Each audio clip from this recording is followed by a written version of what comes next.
His hands trembled before the rope. His silence roared after death. Charles Thomas Wooldridge, a former cavalryman of the Royal Horse Guards, was executed in 1896 for the brutal murder of his young wife. His crime was neither political nor mysterious, but its aftermath would ripple through art, prison reform, and literature. His final days, confined within the crumbling walls of Reading Gaol, were marked by eerie silence, slow bodily collapse, and the watching eyes of a fellow prisoner, Oscar Wilde. In the gray sprawl of a Berkshire dawn sometime in the 1850s, Charles Thomas Wooldridge was born into a world that did not invite softness. His father's hands were cracked from stonework, his mother's voice hoarse from calling boys in from the fields. Their home was brick, coal-warmed and quiet, where silence meant discipline, and discipline meant survival. No one in the Wooldridge household wept aloud, and no one asked twice. Charles, the eldest of 5, learned early the virtue of obedience, of stillness, of doing what was expected, and never more. At 16, he lied about his age and enlisted. The army took him in without question. There, amidst the smell of saddle leather, blacking polish, and damp wool, he became a trooper in the Royal Horse Guards. The barracks taught him posture before thought, voice projection before emotion, and the art of silence in the face of insult. His commanders valued his precision. He did not joke, did not drink in excess, and never looked another man in the eye longer than protocol required. When addressed, he stood as if carved. Reliable, the reports called him. A man of control, but the control was not natural. It was clenched, muscle-bound, and buried. Then came Ellen, 17, housemaid, laughter that rang like glass against brick. Her presence, at once girlish and defiant, was everything Wooldridge was not living. He married her in haste. It was, perhaps, the first time he had allowed impulse to override command. She wore a pale blue dress at the altar. He wore full uniform. She smiled, fidgeted, joked during the vows. He did not blink. The sickness started soon after. Not a fever, but jealousy, slow and creeping, like mildew on plaster. He watched her eyes when she spoke to others. He questioned her outings. He followed her without her knowledge. He pressed her for names, men's names, until she began to flinch at his steps behind her. She left in secret, packed her belongings into a satchel, and took a room alone in Reading. He found her in less than a week. On the morning of the 29th of March, 1896, he stood outside her lodging for 1 hour. Neighbors would later say he looked calm, even collected, arms behind his back, his boots polished to regimental shine. He knocked once. When she opened, barefoot, blinking against the light, he stepped inside and shut the door behind him.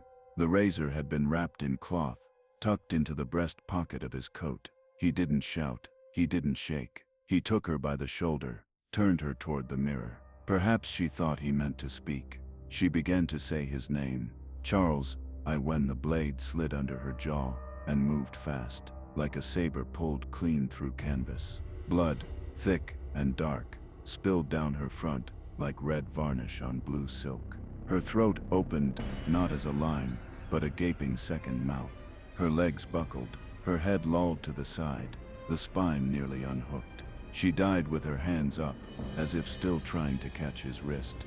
The floorboards groaned under her fall. The silence that followed was not peace, it was recoil. He did not flee. He washed his hands in the cracked porcelain basin, dried them on the towel she'd hung, and walked to the police station. He gave his name, gave hers, described the wound, then went quiet. At trial, the courtroom murmured with the anticipation of theatrics, a sobbing plea, a confession, a scream, but got only minimal responses. When asked if he committed the act, he nodded once. When asked why, he did not reply. The magistrate, red-faced with expectation, pushed again. Did you intend to kill her? A pause. I intended it to stop, Wooldridge said. Nothing more. The judge pronounced the sentence in full. To be taken from this place, and hanged by the neck until dead. Wooldridge did not blink. His lips pressed into a line that would remain unmoved for the remainder of his life. But even iron bends. In the holding cell beneath the court, his hands twitched. His right eyelid trembled without rhythm. His breath, slow, then sharp, came in intervals like a horse under strain. He was not afraid of punishment. He had known discipline all his life. But death, real death, was not a punishment. It was the void of command, the absence of all control. As the days passed, and the gallows were constructed behind the walls of Reading Gaol, he began to sweat through his prison shirt in the cold. His teeth chattered though the fires burned, and in the silence that had once been his armor, there now lived something else. A throb, a presence, like breath on the back of the neck. He never spoke again. Not to the chaplain, not to the guards, not even to himself. The silence, once his discipline, had become his curse, and in it, he waited. The gates of Reading Gaol closed with a sound like iron lungs exhaling their last. Behind them, the air did not move freely. It clung, heavy with mildew, dust, and the scent of human waste ground into stone. Charles Wooldridge, once a soldier, once a husband, entered not as man, nor beast, but as prisoner C3.3, a designation sewn in black onto his shirt, above a chest that had already begun to sink inward. His name was no longer spoken. His sentence was no longer a concept. It had become an atmosphere. The shaving came first, clippers, blunt and rusting, dragged over his scalp with neither water nor warning. Hair came off in damp clumps. A gash opened behind his left ear, where the blade bit too deep. It bled sluggishly onto his shoulder until crusted. No one dressed the wound. He was told to dress in the uniform, coarse linen shirt, trousers stiff with starch and stains, boots that did not fit. The collar tore the skin under his jaw with every breath. They led him down the north corridor, the wing of the condemned, where each footstep was swallowed by the weight of walls thicker than coffins. His cell door opened with a groan that sounded, to some, like a throat mid-hanging. Inside, a cot of iron, a mattress filled with spoiled straw, already black with lice, a bucket in the corner, a slab of wood for writing, though no pen was given. The window, narrow and high, did not open. The glass was smoked to obscure light, so that noon and midnight appeared the same, gray, endless, and without sky. The first night, the lice arrived, tiny points of motion under the shirt, hem, then across the scalp, then down into the pubic hair. He scratched without thinking, and bled without caring. By morning, the bites had become welts. By the second week, his thighs bore raw red bands that peeled and wept. His fingernails, yellowing from infection, curled upward and cracked. The mattress was changed, only when the stench of the previous occupant overpowered even the guard's apathy. But the new one, if it was new at all, bore its own reek, not of death, but of men not yet dead, sweating in fear, rotting in slow decline. The piss stains were still damp. Beneath it, in the frame, were fingernail scratches, 6 grooves, deep and uneven. Some believed they marked the countdown to the gallows. Others said they were just made in madness. Meals came twice daily, a scoop of gray mash in a dented tin, thrust through the slit at the base of the door. Once, a beetle crawled across the paste. He did not remove it. Labor was mandatory. Stone carving, boot mending, coal hauling, each task allocated by hour, enforced by the strap. When he paused one afternoon, dazed by a sudden flash of pain behind his eyes, a warden struck him hard across the back with a length of birch soaked in brine. The skin split, blood soaked the waistband of his trousers, and by dusk, the fabric had hardened to a crust. No ointment was given. They told him to sleep on his back. Winter came, and the moisture in the air turned frigid. His lips cracked in 7 places. He bled into his food, bit into bread with teeth that wobbled, and muttered prayers not to be heard, but to be felt. When he awoke one night, heart racing, sheets cold with sweat, he thought he heard his wife's voice, not pleading, not accusing, laughing. The chaplain came every 4th day, a pale man with a crooked spine and breath like soured milk. He asked if Charles wished to confess. Charles stared at the wall. The chaplain left a Bible, but no candle. Outside his cell, the corridor bore witness. Oscar Wilde, confined in another wing, later wrote of the man who never screamed. But others remembered more. The sound of slow dragging steps at midnight, as though someone were walking with their shoes full of blood. The smell that crept from under Wooldridge's door, sweet and fetid, like meat left in damp cloth. The time the doctor visited and retched into his handkerchief before leaving without diagnosis. By the end of his 3rd month on the condemned wing of Raiding Gale, Charles Wooldridge was no longer spoken of as a man. Guards referred to him in whispers, not as the murderer or C3.3, but simply as it. His figure, once straight-backed and soldierly, had withered into a warped silhouette, hunched, neck drawn forward, elbows tucked like broken wings. Every bone beneath his skin showed its edge, the ribs like claw marks across his chest, the pelvis jutting through linen like a cracked plate under a rotting cloth. His gums were the first thing to rot. Swollen at the start, red and tender, they soon turned violet, then black at the margins. When he tried to chew his rationed bread, blood welled so quickly it turned each bite into paste. By the 2nd week of February, he spat out loose teeth in his basin, 3 at once. No one cleaned it. The smell became constant, not the sharp bite of old blood, but a dull, warm stench of pus and decayed meat. It clung to his bedding, to his breath, to the stones themselves. The rats began to avoid his cell. A low-grade fever rooted itself in his bones, making his limbs feel soft and his thoughts detach. His skin, once pink from cold, grew an unnatural yellow, mottled in places with blue-green bruises that bloomed without injury. When he scratched at the itching along his inner arms and groin, the skin peeled in waxy flakes. The sores beneath wept clear fluid, until the linen clung to him like a second infected hide. The guards noticed the smell before they noticed the madness. "Scurvy," muttered the younger one with the pockmarked face. "Or pox," but none dared touch him. They slid his meals across the floor with a cane and held their breath near his door. One warden requested a reassignment to the chapel wing. "The man's cursed," he insisted. "Something wrong in the eyes. Something follows him." He no longer walked with the pace of a man headed anywhere. He drifted. When moved from morning yard, the faint shuffle of his boots down the corridor made hardened inmates grip their rosaries or recite psalms under breath. A prisoner on the opposite tier, a chimney sweep convicted of arson, claimed he saw Wooldridge speaking softly to a crack in the stone wall. "She's in the mortar," he said he heard. "She's looking out, waiting to be scraped free." The doctor, summoned only after a guard noticed Wooldridge drooling onto his bedding during the night, recorded a pulse of 130. Rapid, weak, pupils sluggish, hands trembling with no visible cause. "Delirium," he scribbled. "No intervention necessary. Await expiration." Sleep no longer came. He moaned at night, a sound not animal but mechanical, like an old wheel spinning dry on its axle. Sometimes he sat upright until morning, lips twitching, eyes rolled upward as if watching flies no one else could see. The Bible in his cell remained untouched, though he did tear pages loose from the Psalms and shove them into his mattress stuffing.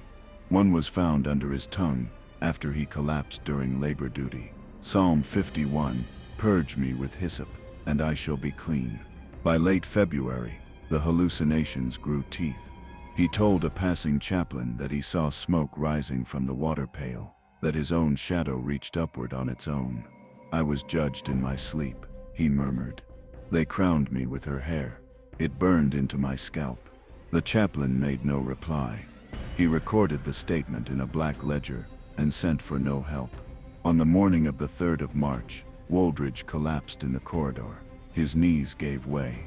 He struck the stone floor hard, splitting the skin across his cheekbone, which bled for 10 minutes before clotting into a black crust. They did not move him for half an hour, fearing touch. When they finally did lift him, he hissed at the warden, voice thin as twine, "She's in the walls. I put her there." Then he smiled. Teeth missing, lips cracked, breath like sour meat.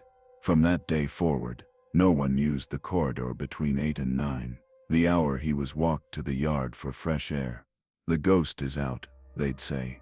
Some refused to look at him altogether, as though even eye contact might invite the curse.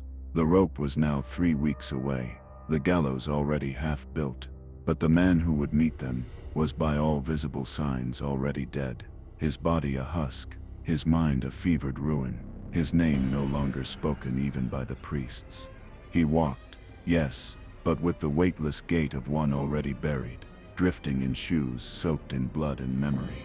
Not a man, not a prisoner, just the ghost on the wing. 6 days before the appointed hanging, the machinery of state death began to hum behind the walls of Reading-Gaol. Quiet at first, methodical, unfeeling, it did not arrive with drums or declarations but with a clipboard, a knock on iron, and a second set of footsteps that did not belong to guards. Charles Wooldridge, or what was left of him, was taken from his cell at dawn, a shuffling figure in lice-ridden cloth, his hands trembling not from fear, but from the steady wasting of the flesh that no longer remembered warmth or strength. The weighing was done in a small stone room beneath the chapel, where condemned men were led one by one in years past, some muttering, some sobbing, most silent, but none untouched by what came after. The scale was iron, rusting at its edges, with a basin large enough to hold a sack of barley, or a child's coffin. Wooldridge was told to strip. The order was not repeated. He removed his shirt with difficulty, crusted to his back in patches where sores had wept during the night and dried into the cloth. The scabs tore open. Blood ran in thin threads down his spine. No one spoke. The warden marked the weight, 8 stone, 4 pounds, a loss of nearly 2 stone since incarceration. Too light, the hangman muttered, and the fall might not break the neck clean. Too heavy, and the head might tear. Every ounce mattered now. Death, to be done properly, required mathematics. It was not punishment, it was logistics. Next came the measuring.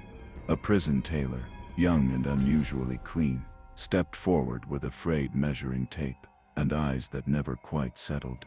He was used to fitting trousers for wardens, not ropes for the dying.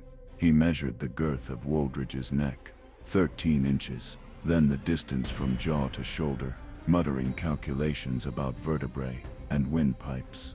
At one point, his hand brushed the prisoner's collarbone and recoiled instinctively. Wooldridge's skin was cold, dry like wood under tension, but there was movement beneath, the trembling of twitch muscles that fired without order, like memory held in the nerves. His fingers would not stop moving. 3 of them curled constantly, as if rehearsing the grip on a razor long lost.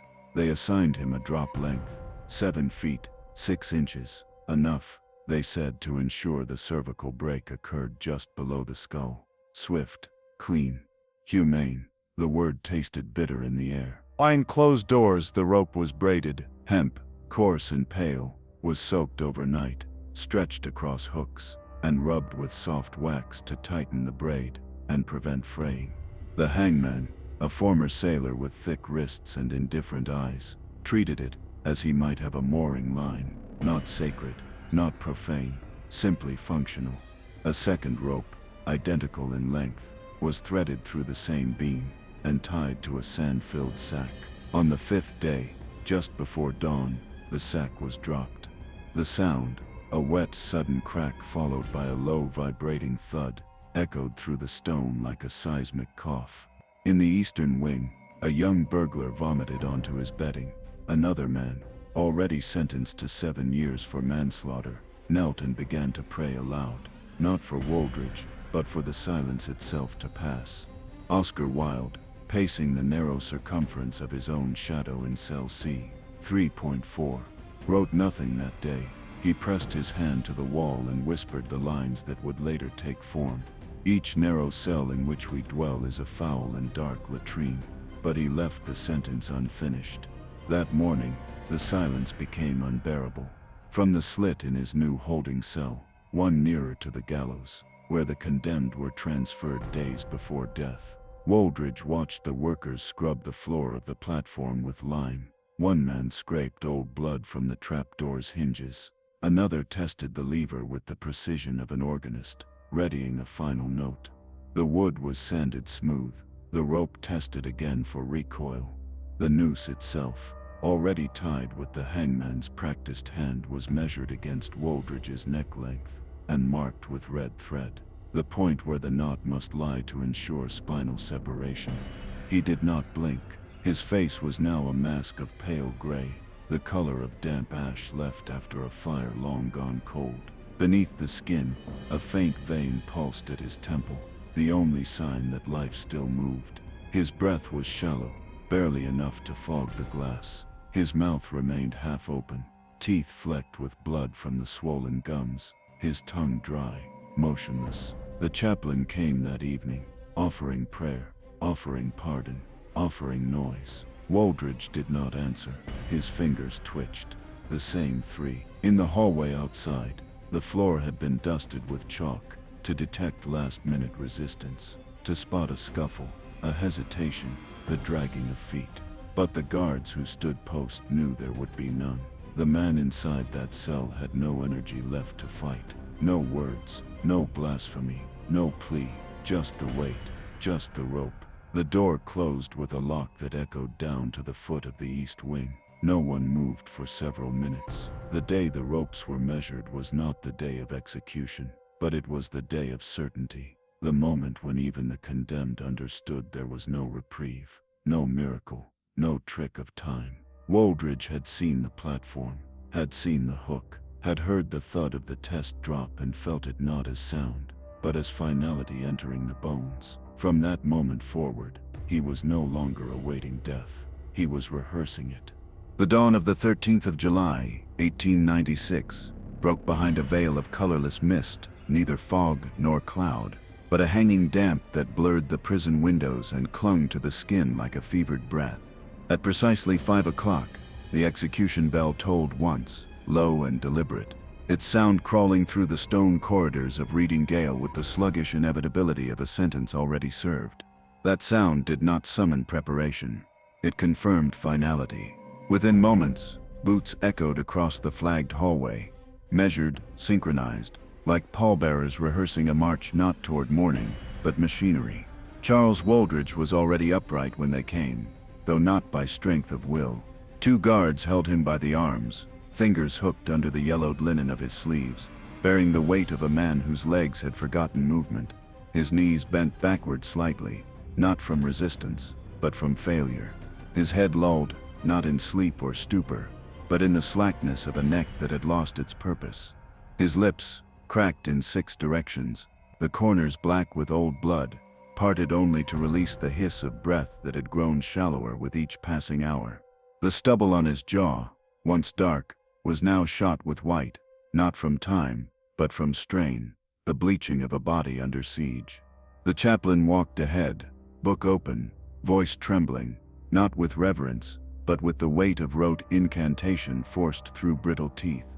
"Though I walk through the valley of the shadow of death," he began, but the words slipped sideways, lost to the clatter of keys, the groan of hinges, and the rasping breath of the condemned. Wooldridge did not reply. His silence was no longer stoic, it was anatomical. His tongue, swollen from dehydration and filth, stuck to the roof of his mouth. His throat had long since ceased forming words. No plea would come, no denial, no regret, only the rattle of dying nerves still trying to mimic purpose. They passed the yard gate. The morning air bit into open wounds along his wrists, where shackles had rubbed through skin. He winced, once, barely perceptible. 1 guard adjusted his grip, the other muttered something inaudible, either pity or warning. The gallows stood waiting, dark with moisture, the wood scrubbed but never clean. Lime dust had settled into the cracks, like pale rot. The trapdoor had been sanded smooth, hinges greased to prevent the high-pitched scream of ill-kept iron. A small crowd had gathered, the governor of the jail, the surgeon with his pocket watch, the hangman, gloved, clean, unmoved, and 3 clerks, who would later sign that death had been served, according to law. None spoke, none met each other's gaze. Their breath clouded in the morning cold, their hands folded, not from solemnity, but restraint, as though any gesture might fracture the tension holding the ritual together. The noose hung perfectly still, waxed and knotted, its loop marked with a red thread to rest behind the left ear. The hangman stepped forward, took Wooldridge by the shoulders, and guided him to the mark. His boots dragged slightly, heels smearing a faint trail of wet dirt across the boards. The smell was unbearable now, a mingling of sour sweat, rotting gums, old blood, and the final acrid tinge of urine that had soaked into his trousers sometime during the march. The guards did not flinch. They had seen worse. They had smelled it before. But even they tightened their grips as his body began to tremble, not violently, but subtly, as though the heart inside was knocking weakly against bone, begging to stop early. The chaplain whispered a last blessing, "May the Lord have mercy on your soul." There was no reply. The hood was drawn, rough cotton, damp with dew. It rested on his shoulders for a moment, before being pulled over the head, snagging briefly on his ear. He did not move. The noose followed. The hangman adjusted it with care, his fingers quick but exacting, tugging the knot into place, the red thread aligned with the jawbone. He stepped back. Wooldridge swayed. The lever was pulled. The sound was not loud, not cinematic. It was a soft crack, a sudden drop, and then an even softer thud, as the body hit the end of the rope. The spine severed instantly between the second and third vertebrae. The head tilted forward at an impossible angle. The body went limp, fully grotesquely limp, like a doll whose joints had been snipped with wire. A dark stain spread across his groin, fast, wide, final. It dripped through the cloth, then to the boards, and finally into the shallow slits carved beneath the trapdoor to carry away fluids. The body twitched once, then ceased. His arms hung down, fingers still curled, the same three twitching as they had in the weeks before. The crowd remained motionless. The doctor checked his watch. 4 seconds. He nodded. The clerk wrote it down. The guards looked away. The chaplain's lips moved, but no sound emerged. One clerk crossed himself. The others did not. The hangman exhaled once, the only sound of breath taken in that minute, and reached up to steady the rope. It creaked slightly under the weight. No one approached the body for 7 minutes. That was the rule, to ensure death had taken root fully, to give time for the soul, if there was one, to ascend or scatter. When they did cut him down, the body slumped onto the canvas sheet, like spoiled meat, knees bending wrong, mouth still slightly open under the hood, blood staining the fabric from within. They did not remove it. He would be buried in it. No one spoke as the sheet was lifted. The wardens returned to their posts. The clerks signed the certificate. The hangman folded the rope into a canvas bag. The chaplain left his Bible behind. The gallows were cleaned by noon. The boards still smelled of lime and blood, but no one remembered Wooldridge's face. Only the silence he left behind. The body of Charles Wooldridge, loosened by the hangman's precision, and wrapped in rough prison canvas still wet at the groin, was lowered not into consecrated soil, but into a trench behind the northern wall of Reading Gaol, a patch of land hardened by lime, rain, and the anonymous remains of others who had vanished from memory.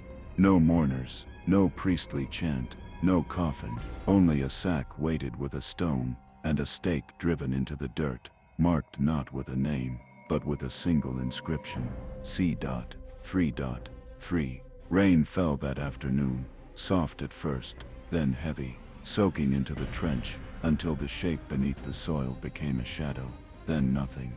The guards left quietly, their boots leaving brief dark prints in the mud. The executioner did not stay. The chaplain forgot his Bible on the gallows plank, but in the cell next to the condemned man's, the one that bore the number C.3.4, another prisoner remained. He too was marked, not by violence, but by disgrace, and the long, slow rot of state-sponsored shame. Oscar Wilde, once a name that glittered on London marquees, now sat in silence, his fingers ink-stained, his thoughts tangled in the memory of a man whose face he had never seen, but whose decay had saturated the air between their walls like mold. Wilde had heard the silence of Wooldridge's final walk, felt the vibration of the trapdoor's fall in the soles of his feet. He had not witnessed the hanging, but he had watched the lead-up, the lice-ridden blanket, the bleeding lips, the pale twitching hands that trembled like memory caught in the body, and in that, He found a wound that did not close. He began to write, not out of sentiment, but out of necessity, as if the silence Wooldridge left behind was a kind of infection that needed to be bled from the page. He did not wear his scarlet coat, for blood and wine are red. So began the elegy, a work not of forgiveness, but of condemnation. He never named the man. He didn't have to. The number had become the story. C.3.3 was not just a prisoner. It was a prophecy, a symbol of what happens when a man is broken not by rope, but by waiting, by rot, by the drip of cold soup, by the mold on a mattress that smelled of piss and disease, by the stares of guards who no longer saw a person, by a priest who recorded final words that were never spoken, by a world that called itself just, but demanded silence as proof of remorse. When Wilde's Ballad of Reading Gaol was published, the public did not ask who Wooldridge had been, only what had been done to him. The poem carried no plea for mercy. It offered no comfort. What it did offer was worse: recognition that the machine worked, that death came dressed in protocol, that a man could vanish without a cry and still leave behind the echo of a scream. C.3.3 was buried without a name, but Wilde ensured he would not be forgotten, not because he was innocent, not because he was noble, but because he was human. And that was enough. Enough to deserve a grave with more than chalk. Enough to haunt the walls that crushed him. Enough to make silence, finally, unbearable.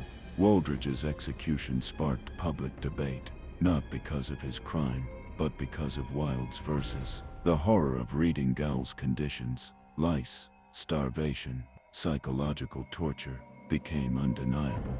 Writers, activists, and clergy began to speak of prison not just as punishment, but as a form of slow, state-sanctioned death. Though few remembered Wooldridge's name, his death reshaped how the world saw silence. A mute man with bleeding lips became a martyr of repression, and a symbol of every prisoner who dies unheard.